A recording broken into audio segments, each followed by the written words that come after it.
രണ്ടാം പിണറായി സർക്കാരിൻ്റെ 4ാം വാർഷികാഘോഷത്തിന് ഔദ്യോഗികമായി തുടക്കമാവുകയാണ്. അതിൻ്റെ തത്സമയ ദൃശ്യങ്ങളാണ് പ്രേക്ഷകർ കാണുന്നത്.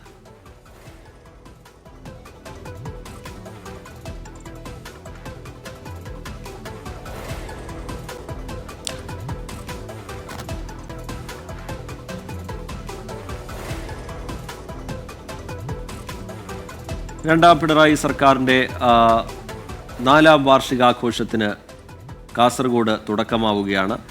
വിവാദങ്ങൾക്കിടയിലാണ് ആഘോഷം എന്നുള്ള കാര്യം പ്രേക്ഷകർക്കറിയാം. ഈ പരിപാടി ധൂർത്താണ്, സർക്കാരിൻ്റെ ധൂർത്താണ് എന്ന വിമർശനം പ്രതിപക്ഷം ഉയർത്തുന്നതിനിടയിലാണ് കാലിക്കടവ് മൈതാനത്ത് രണ്ടാം പിണറായി സർക്കാരിൻ്റെ 4ാം വാർഷികാഘോഷ പരിപാടികൾ നടക്കുന്നത്. സർക്കാരിൻ്റെ വികസന നേട്ടങ്ങൾ ജനങ്ങളിലേക്ക് എത്തിക്കുക, അതൊരു പ്രചാരണം എന്നുള്ള നിലയിൽ ജനങ്ങൾക്ക് മുമ്പിലേക്ക് കൊണ്ടുവരിക എന്നുള്ളത് കൂടിയാണ് ഇതിലൂടെ സർക്കാർ ലക്ഷ്യമിടുന്നത് എന്നുള്ള കാര്യം ഉറപ്പാണ്. തെരഞ്ഞെടുപ്പുകളൊക്കെ നടക്കാനിരിക്കെ ഇങ്ങനെ ഒരു പരിപാടിയുമായി ജനങ്ങൾക്ക് മുമ്പിലേക്ക് നേരിട്ടെത്തുകയാണ്. വിവിധ ജില്ലകളിൽ പരിപാടികൾ നിശ്ചയിക്കുന്നു, അതിൽ മുഖ്യമന്ത്രി തന്നെ നേരിട്ട് പങ്കെടുക്കുന്ന നിലയുമുണ്ട്. ഇപ്പോൾ ഔദ്യോഗിക ഉദ്ഘാടനം നിർവഹിച്ചുകൊണ്ട് മുഖ്യമന്ത്രി സംസാരിക്കുന്നു. തത്സമയം 4ാം വാർഷിക ആഘോഷ പരിപാടികൾക്ക് കാസർഗോഡ് നിന്ന് തുടക്കം കുറിക്കാം എന്ന് തീരുമാനിച്ചതിന് പ്രത്യേക കാരണമുണ്ട്. കാസർഗോഡിന് ഒരുപാട് പ്രത്യേകതകളുണ്ട്. പക്ഷേ അതിലേറ്റവും പ്രധാനപ്പെട്ട ഒരു പ്രത്യേകത കേരള സംസ്ഥാനം രൂപം കൊണ്ടതിന് ശേഷം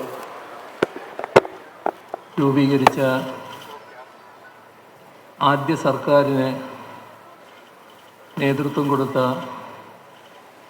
സഖാവ് EMS തിരഞ്ഞെടുക്കപ്പെട്ടത് ഈ മണ്ണിൽ വെച്ചായിരുന്നു.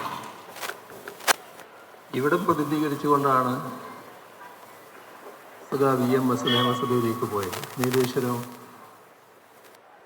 മണ്ഡലം ആ സർക്കാരിൻ്റെ പ്രത്യേകത എല്ലാവർക്കും അറിയാവുന്നതാണ്. കേരളത്തിൻ്റെ വികസനത്തിന് ഭദ്രമായ അടിത്തറയിട്ട സർക്കാരായിരുന്നു. അത്തരമൊരു സർക്കാരിന് നേതൃത്വം കൊടുത്ത EMS മത്സരിച്ച മണ്ണിൽ തന്നെ ഇതിൻ്റെ ഈ പരിപാടിയുടെ ഉദ്ഘാടനം നിർവഹിക്കാൻ കഴിയുന്നത് ഏറ്റവും അഭിമാനകരമായ കാര്യമാണ്. നമുക്കറിയാം, നമ്മുടെ ഗവൺമെൻറ്റിൻ്റെ 4ാം വാർഷികം എന്ന് പറയുന്നുണ്ടെങ്കിലും 2016 കേരളീയരാകെ ശപിച്ചുകൊണ്ടിരുന്ന ഒരു കാലത്തിന് അറുതി വരുത്തിക്കൊണ്ട് LDF സർക്കാർ അധികാരത്തിൽ വരുന്നു. അങ്ങനെ കണക്കാക്കിയാൽ 9 വർഷമായി തുടരുന്നൊരു സർക്കാരിൻ്റെ ഭാഗം കൂടിയാണ് 2021 അധികാരത്തിലേറിയ സർക്കാരിൻ്റെ 4ാം വാർഷികം. ഇവിടെ 2016 തകർന്നടിഞ്ഞു കിടന്ന ഒരു നാടിൻ്റെ ഭരണസാരഥ്യമാണ് ജനങ്ങൾ LDFനെ ഏൽപ്പിച്ചത്. അത് ഈ നാടിനെ കാലോചിതമായി മാറ്റി തീർക്കണം, മറ്റു പ്രദേശങ്ങളിൽ ലഭിക്കുന്ന വികസനം ഞങ്ങൾക്കും വേണം,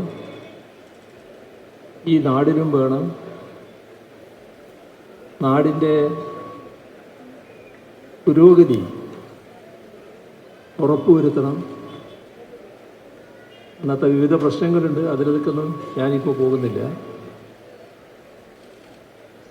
ഇത്തരത്തിലുള്ള ഒരു ദൗത്യമാണ് LDF സർക്കാരിനെ ജനങ്ങൾ ഏൽപ്പിച്ചത്. ആ ദൗത്യം നിറവേറ്റാൻ തുടങ്ങിയപ്പോൾ ഒരുപാട്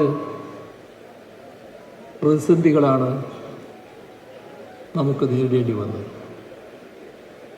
ഒട്ടേറെ പ്രകൃതി ദുരന്തങ്ങൾ, അതോടൊപ്പം മാരകമായ പകർച്ചവ്യാധികൾ, ഇങ്ങനെയുള്ള പ്രതിസന്ധികൾ യഥാർത്ഥത്തിൽ നാടിനെ കൂടുതൽ തകർച്ചയിലേക്ക് നയിക്കും വിധമുള്ളതായിരുന്നു. പക്ഷേ നമുക്ക് തകരാൻ പറ്റുമായിരുന്നില്ല. നമുക്ക് ഇതിനെയെല്ലാം അതിജീവിച്ചേ മതിയാകുമായിരുന്നു. നിപ്പയും ഓക്കിയും 2018 നൂറ്റാണ്ടിലെ മഹാപ്രളയവും തൊട്ടു പിന്നാലെ 2019 അതിരൂക്ഷമായ കാലവർഷക്കെടുതിയും, ഇതിൻ്റെയെല്ലാം ആഘാതത്തിൽ നിന്ന് മോചിതമാകുന്നതിന് മുൻപ് ഒന്ന് നിന്ന്